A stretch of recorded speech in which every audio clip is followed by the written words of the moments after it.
Maswerteng hapon po mga ka-STL. Narito na po ang resulta ng STL Bulacan para sa araw na to, second draw. September 11, 2025, araw ng Huwebes. Naway mga natayan niyo pong mga numero kanina ay manalo nawa ngayong hapong ito, 4 PM. Kaya kunin niyo na po ang inyong mga ticket. Narito na po ang resulta.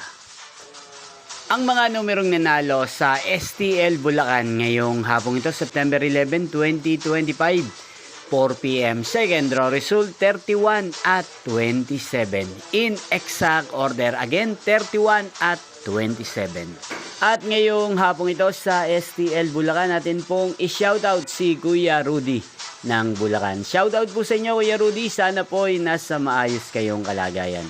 Inyo pong napanood ang resulta ng STL Bulacan sa channel na to, Roderick Hernandez TV. Magkita-kita pong muli tayo mamayang 8 PM. Thank you for watching.